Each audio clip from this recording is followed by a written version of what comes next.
In this video, I'm going to talk you through the aggressive cut that I recently completed, what an aggressive cut is, why I did an aggressive cut, who it might be suitable for, my nutrition around the aggressive cut, how I balance that, how I manage running and gym, and also the results then at the end. So basically all an aggressive cut is, it's a period where you're losing fat a bit faster. It's about 1 to 1.5% of your body weight per week. And the idea behind it is that it's just a rapid fat loss phase, a couple of weeks at a time, short and sweet. It's not something you'd be doing for months and months and months. It's just you get in and out really quick, and it's just a tidy up phase. And the reason I was doing it was I'd been bulking for quite a few months, probably like 8 or 9 I think at this point, and it was time for a tidy up. The body fat was about 15% or so just time to strip off a couple of kg.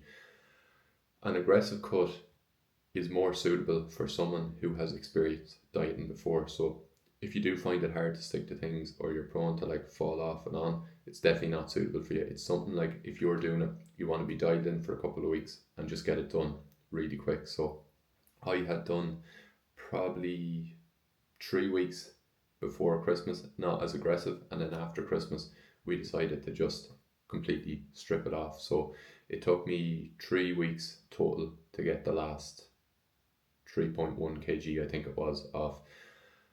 And then how I structured all the nutrition and everything with my coach around my training. So I'm in the gym 4 days a week. I was running 3 days a week at the time, carrying a bit of a hamstring injury at the moment now, which is a fucking balls, but anyways, that's for a different video.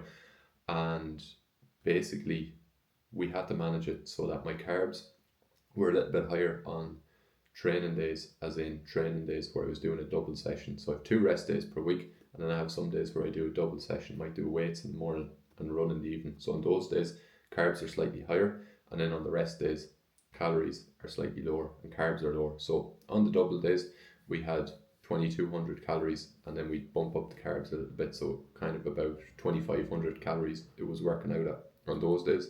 On the rest days 1800 calories was the play there, with the carbs reduced because I didn't need them, I wasn't running. And then just on the days where I was just in the gym, 2200 calories was perfect because we had enough carbs to fuel the gym performance as well. So what I found, went through 3 weeks of this, I got down from 84 kg post Christmas to 80.9 kg as of the other day. And basically how I had to manage the nutrition around that was just a simple structure that I use with all my clients, in that I had one breakfast, oats, just kept that on repeat, made it the night before, knew exactly what I was eating when I woke up. What I like to do on a fat loss phase, and it works for a lot of people, not everyone, is delay the breakfast for a little bit. So usually I'd eat the breakfast on a normal day, maybe 9 or half 9 in the morning.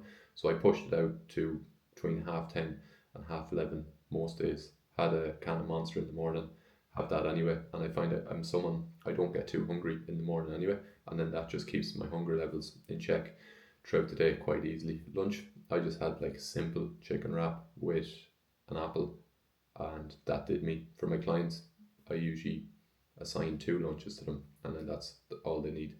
Dinners, 2 to 3 dinners on rotation. Meal prep on a Sunday, Monday to Thursday, I know exactly what I'm eating. Then Friday, Saturday, Sunday, I like to add a bit of variety into it. I have a good bit of experience dieting and working my macros around, so I was easily able to like work in some other foods then. And then it's just, for me, it's a bit more exciting then. Monday to Thursday, when I'm busy, when I'm working, when I've got all my training, I don't have to think about food. Then Friday, Saturday, Sunday, I have a bit more time, a bit more mental bandwidth, and then I can add some variety into the diet. But definitely, if you're starting out, try and just have like similar meals each day, Monday to Sunday. Even one day where you take a little bit of a day off and add some more variety in is fine. But when you're starting out, more variety is gonna hurt you than anything. But I have a good bit of experience doing it.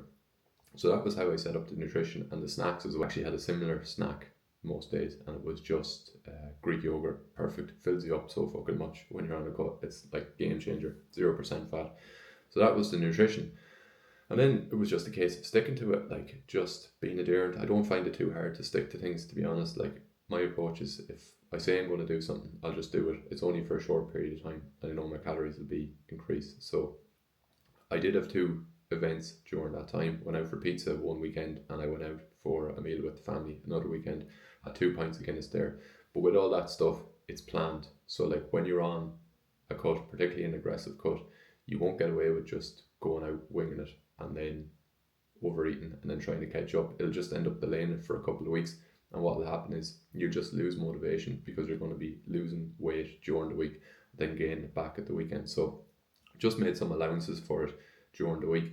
I was doing some training for a half marathon, which I'm out of at the moment with the injury, which is a balls, but that bit of cardio was helpful for making some room for the extra food. And I don't use calories, or I don't use cardio to fucking burn calories. It was just part of the plan, and it happened to be on the same day, Saturday, which was absolutely perfect.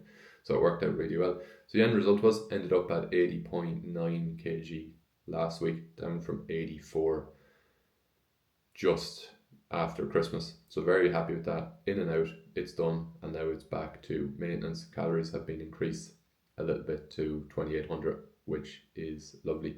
So hopefully that helped clarify what an aggressive cut is, basically how I did it, and if it's suitable for you as well. So thanks for the watch. Follow along for more.